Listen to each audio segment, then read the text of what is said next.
Bismillahirrahmanirrahim. Değerli arkadaşlar, iç ve dış gelişmelere dair partimizin değerlendirmelerini sizinle paylaşmak üzere bir kez daha karşınızdayız. Açıklamalarımızın, toplantımızın hayırlara vesile olmasını temenni ediyoruz. İlkin, Diyanet İşleri Başkanlığı'nın atamalarından başlamak istiyorum. Malum yakın bir tarihte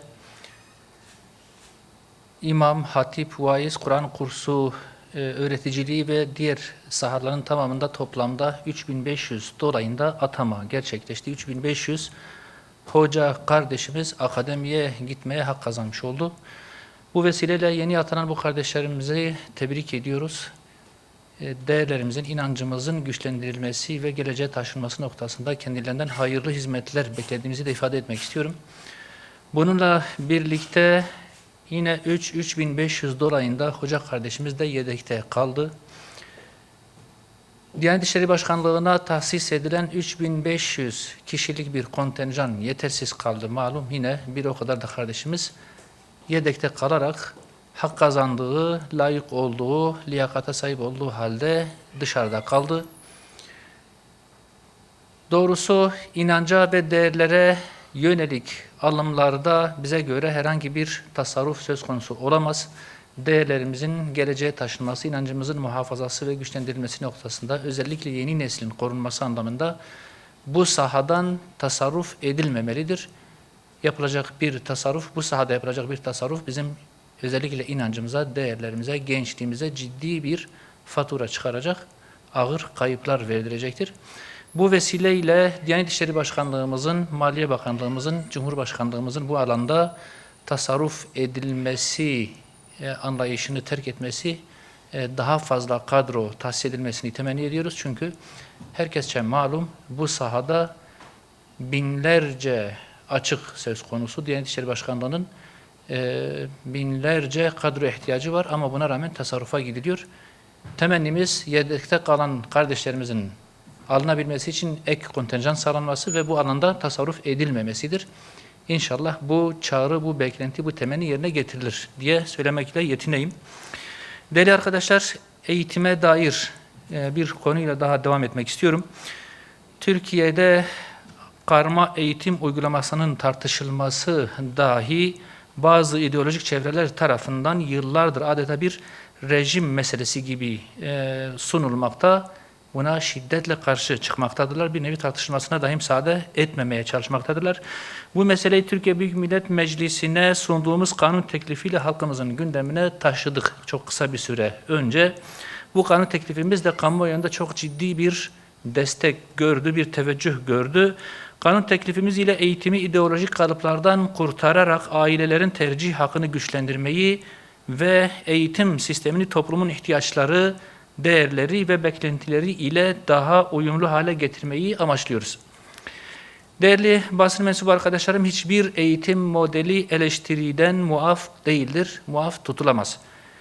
Bu anlayışın terk edilmesi lazım. Bilimsel veriler, pedagojik değerlendirmeler ve toplumun talepleri doğrultusunda her uygulama yeniden gözden geçirilebilir. Zorunlu karma eğitim de bu çerçevede özgürce tartışılmalı. Farklı eğitim modellerinin önü muhakkak açılmalıdır. Karma eğitiminin bir tabu olarak toplumun önüne konulması ve bir korkuya dönüştürülmesi asla topluma katkı sunmaz, eğitime katkı sunmaz, pedagojik anlamda da çok ciddi bir sıkıntıdır. Kanun teklifimiz bir ayrıştırma değil, tercih özgürlüğünü genişletme teklifidir. İnançları, değerleri ve hayat anlayışları doğrultusunda farklı eğitim modelleri talep eden ailelerin sesine kulak tıkamak, toplumun haklı beklenti ve taleplerini görmezden gelmek kesinlikle doğru değildir. Değerli arkadaşlar, eğitimin amacı belirli bir ideolojiyi veya hayat tarzını dayatmak değildir. Bilgili, sorumluluk sahibi iyi insan yetiştirmek eğitimin temel amacı olarak belirlenmelidir. Öyle kabul edilmelidir. Eğitimde tek tipçi dayatmaların yerine özgürlüğü, aile iradesini ve pedagojik gerçekleri esas alan kanun teklifimizin kamuoyunda güçlü şekilde tartışılması ve yasalaşması daha adil ve daha özgür bir eğitim sistemi için önemli bir adım olacaktır inşallah.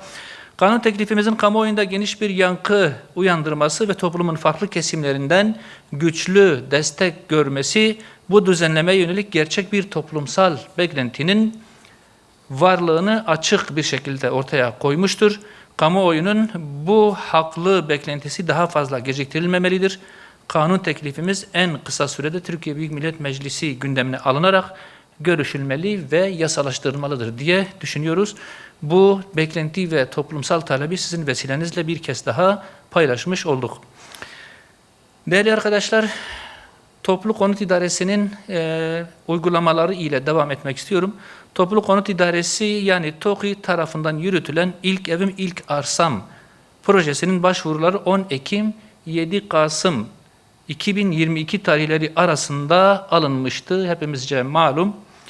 Mart 2023'te gerçekleştirilen kurallarla hak sahipleri de belirlenmiştir. Ancak aradan geçen yıllara rağmen arsaların teslimi konusunda kayda değer bir gelişme maalesef yaşanmamıştır ve halen bu alanda bir gelişme söz konusu değildir. Çok sayıda hak sahibi hala arsasının nerede olduğunu bilmemektedir.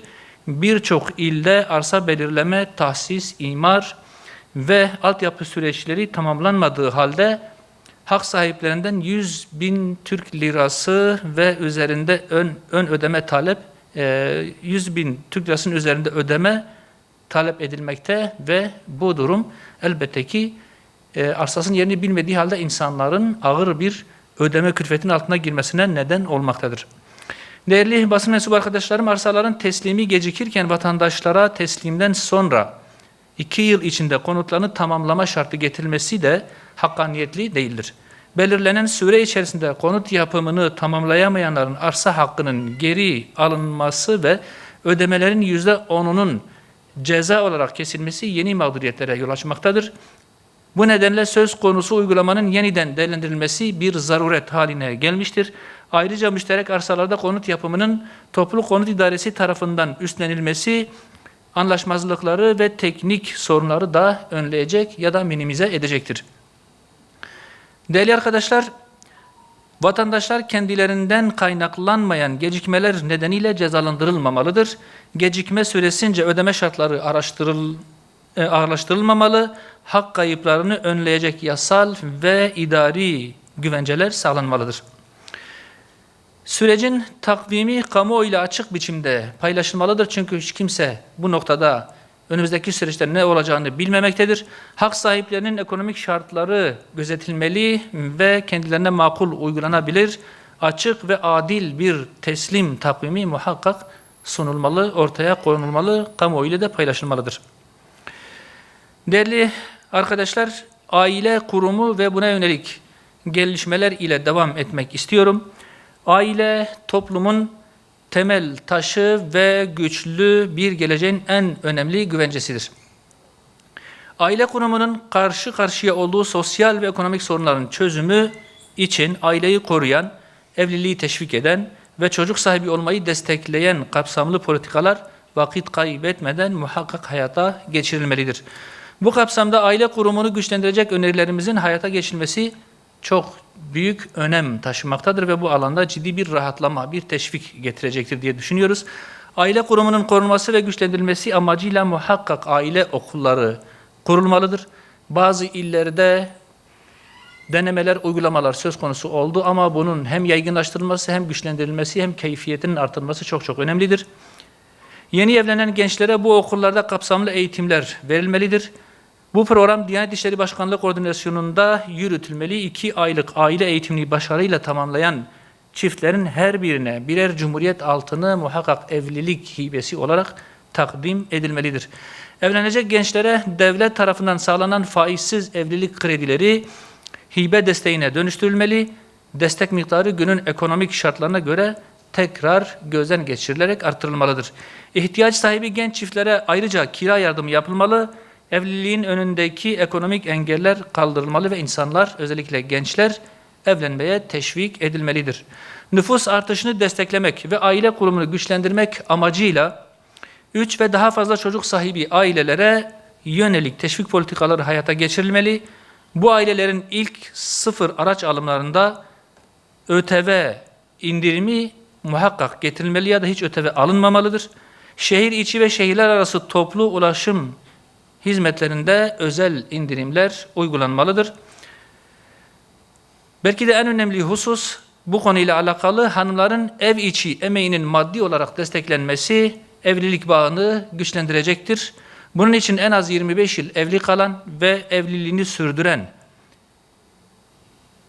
kalan ömrünü ailesine adayan ev hanımlarına emeklilik hakkı muhakkak tanınmalıdır. Böyle bir düzenleme ile ev hanımlarının yaşlılık döneminde ekonomik olarak zorluk yaşamasının da önüne geçmiş olunacaktır. İç gündeme dair anlatabileceğim konular şimdilik bunlar. Ben Filistin ile ilgili de bir konuya değinmek istiyorum. Siyonist terör rejimi işgal ve katliamlarını sadece Gazze'de değil, tüm Filistin topraklarında pervasız bir şekilde sürdürmektedir. 2023 yılının sonunda Batı Şeria'da güvenlik bölgesi kılıfıyla başlatılan işgal planı 2,5 yılı aşkın süredir sahada fiilen uygulanmaktadır.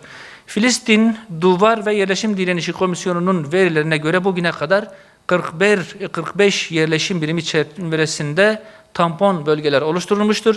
Bu uygulamalarla binlerce dönümlük Filistin toprağı gasp edilmiş, Filistin halkının kendi mülklerine erişimi tamamen engellenmiştir. Bu gasp hareketi birkaç aşırı sağcının münferit girişimi değildir. Elbette ki Filistin topraklarını bütünüyle işgal etmek ve bölgeyi Yahudileştirmek hedefi taşıyan Siyonist politikanın adım adım uygulamaya konulmasıdır.